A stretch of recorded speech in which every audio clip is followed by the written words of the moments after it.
Camera 1. It's working then. Hello. How's everyone going? So we have our 3D printer set up. I know. I want to show you guys how cool this is. Okay, so... Alright, check this out. Screen bottom. Screen bottom. Okay, so I have a Raspberry Pi connected to my 3D printer, which is like over there. And it runs a web server, like literally like a local server that I just like connect to. And once I connect to it, I could drag and drop the 3D like files into here, and I could remotely start it. And there's like a phone app. Yes, there's a phone app where you could like just print anything in the world. It's pretty cool. Right, so check this out.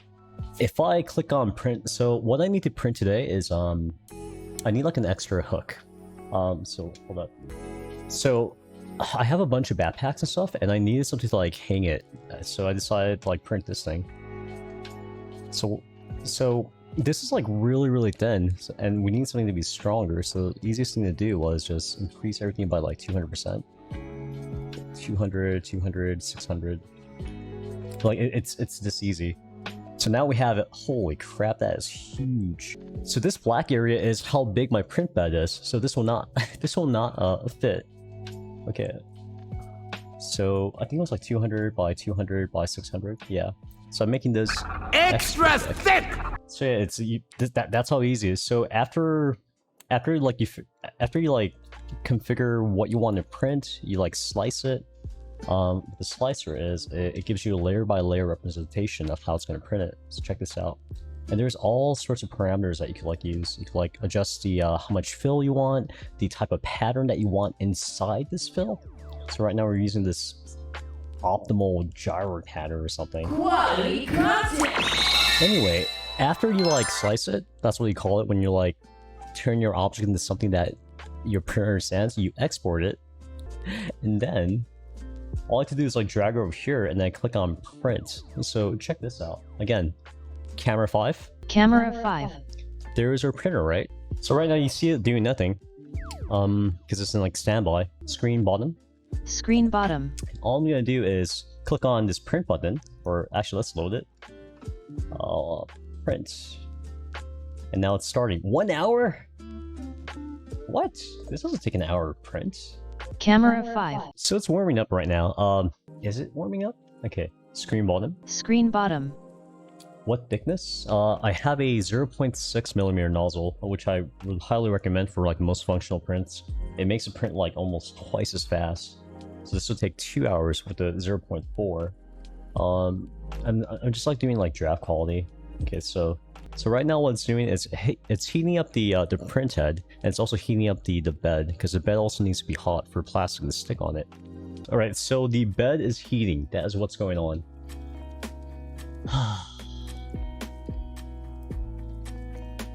The bed takes the longest to heat since it's a...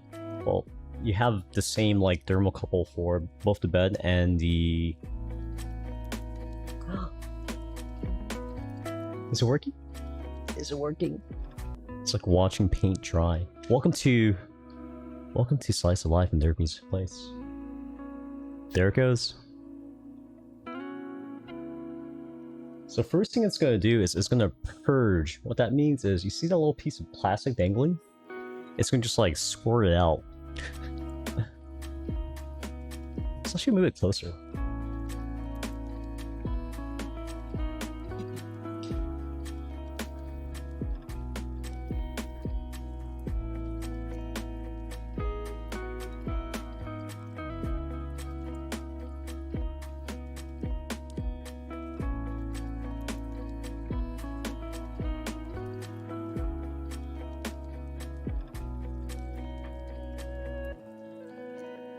So right now it's printing the very first layer. The very first layer goes slow on purpose to give it like maximum possibility for it to stick. Because the first layer is the one you don't want to mess up. If you mess that up, the rest of the like print fails. So that's why it's going so slow. Forbidden noodle. I know, right? Yeah, Gravy, it's great. The Prusa is absolutely worth it. Oh, you already see this little it's kind of messed up already. Do you see that little thing at the right side? That's not supposed to be there.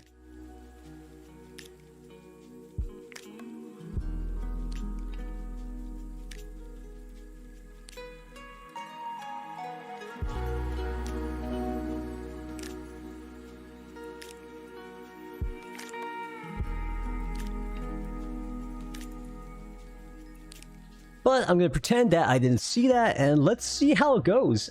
It's not... That chunk of plastic did not get purged. So this... Yeah, I need to restart this. Okay. So what happened was, when it was heating up, too much like of the plastic like dripped out, and it stuck to the nozzle, and the purge didn't really take care of it. Oh, this is so slow. The good thing about canceling it is everything's like preheated, so the next print is gonna happen very fast.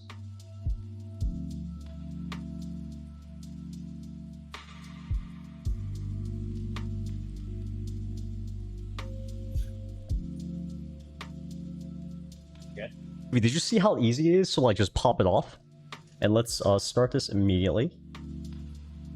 This surface is freaking magic, and that's one of the reasons why the Prusa is Prusa's amazing. And this is PETG, okay? So here, let's see if I can show you what happened. Focus. So this was the first layer, and you see this like glob of plastic. That is gonna mess up the rest of the layers, or it's gonna it's gonna mess up the rest of our print. But yeah, first layer. Tofu, this one costs 800, which is very cheap compared to the first generation printers where you spend like 3,000 or so. So it's gonna purge. And actually, the first thing it does, Gary, is it does like a 9-point like bed leveling thing. It's automatic. So you know, on your ender, you have to do this every single time, right? This printer does it automatically. Okay, and now it's gonna do the purge, where it just like spits out a fat line. It's super nice. Now it's gonna do the first layer. They also make a newer one that's called the Prusa Mini. It prints just as well, and it's only $400. I also have that one, but I haven't assembled it yet. What am I gonna do with the Prusa Mini? I'll probably sell it. Right now they're going for like twice over retail. Yeah, it's truly amazing. It's the Prusa Mini. It's more compact than this. It's about 20% more compact. It prints just as well. It prints all the same plastics. It's great. I know, right, Tofu? It's very affordable. I don't want to say cheap, because to some people that means I'm flexing, but trust me when I say this, chat. $400 for the top of the line 3D printer, that's mind-blowing. That is freaking mind-blowing, because literally when these things first came out, you got like half the quality. No, not even half, like a fourth of the quality for like $4,000, $10,000. Okay, so it's doing the first layer again. Hopefully it doesn't fail this time. Yeah, Tinker, so a lot of 3D printing, there's two aspects to it. One is you could just print out whatever you find online. There is literally like hundreds of thousands of like free models, because people like designing things. But here's the thing, that's only about 10% of like your printer's potential. 90% of like what the satisfaction of your printer is actually designing your own things and iterating it over like within like an hour.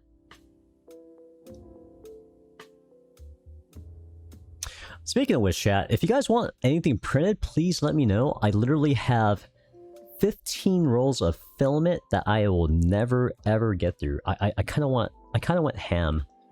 So I'm down to print like stuff for people. I gotta get my astronaut. Yeah, I know. It's okay. So chat, Mendrake, he's a 3D printing veteran, and when he says W2F, yes, WTF. Let me get my astronaut in view.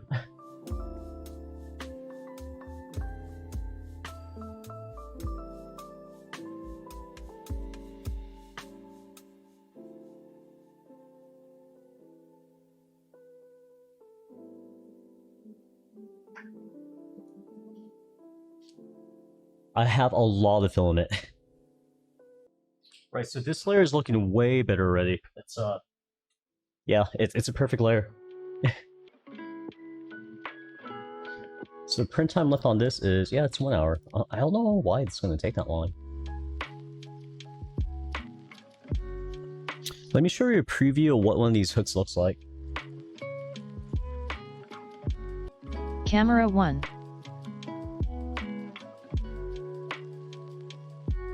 So here's one I printed already.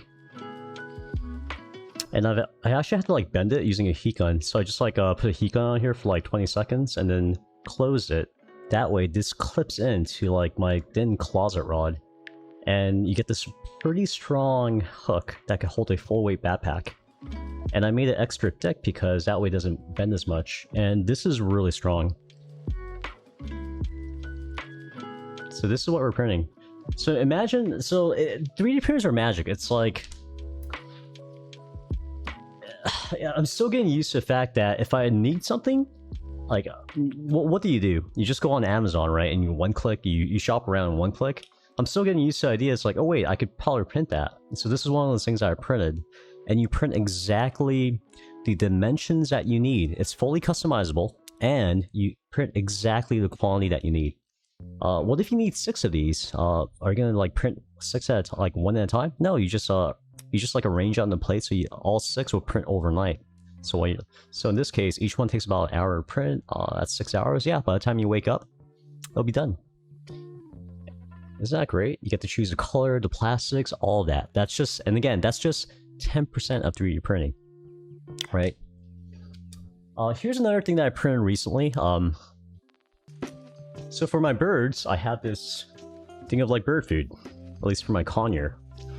And I was like, I don't really have a spoon. So I was just like using like my hands to just scoop it out. And I was like, okay. So I went on Amazon. I was like looking for like tablespoons. I was like, that's a little too small. I need ideally something that's like 1.5 tablespoons, 2 tablespoons. That'll give the ideal serving size, right? So basically, but all the scoops out there for like pet food, it's like dog food, where it's like 2 cups at a time, or it's like 1 tablespoon measuring spoons. And I was like, wait a minute, I could just print this. So I downloaded this thing. So this is originally a tablespoon, but I just scaled it up 200%. So now it holds 2 tablespoons. This print, okay. It's absolutely perfect. So guess how long this took to print? This took only 30 minutes to print. Look at that. 30 minutes to print this, and this is perfect. Absolutely perfect. Like, it would have taken me like an hour or 2 just to search for the perfect like tablespoon, right? And how much does this cost me? 25 cents more for material, like 20 cents, less than that. This is the magic of 3D printing. It's for like small things like this, when you need random things, it's great. It's finished by the time it's finished fast, very, very fast.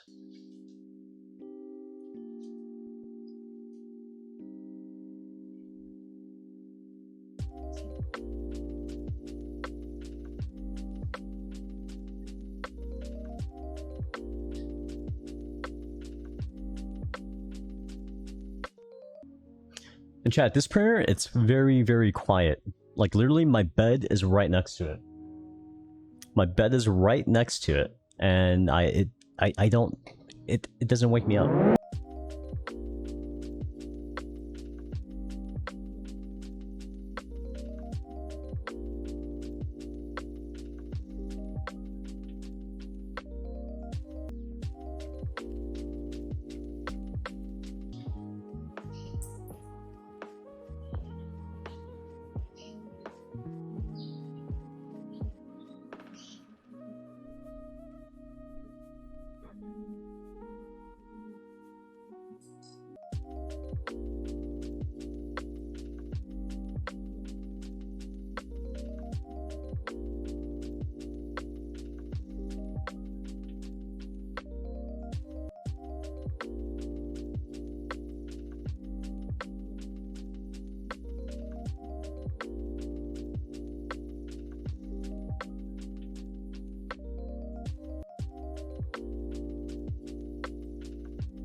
Camera 5.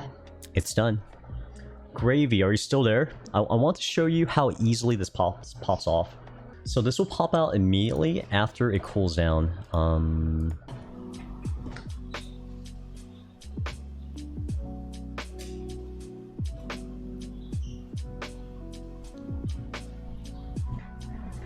Camera 1.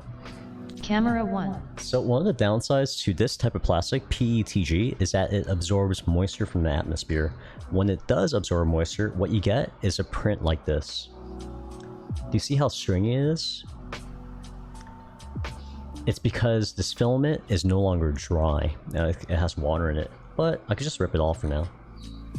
When it's fresh out of the pack, it prints flawlessly. It doesn't have these strings. But this will still work. Okay, I want to show you guys how I bend it. So what I want to do for this is I want to close this gap. So I'm going to heat up this, pinch it, and I'm also going to raise this one a little bit, like pinch it up. Why I don't do this on the model already is, I don't know, I don't have the original model files, so this is the easiest way for me to do it. Camera 5. Camera 5.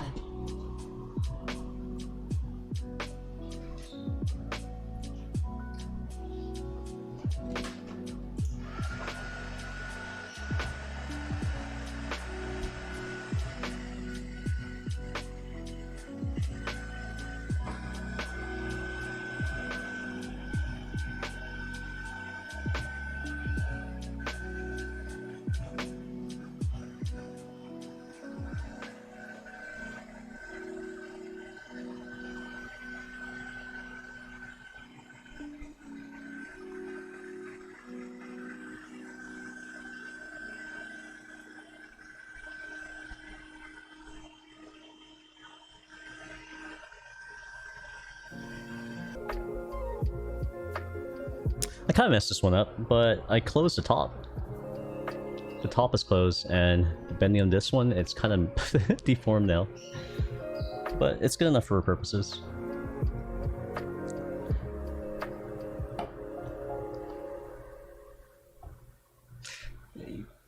It's very scuffed, I'm not gonna lie.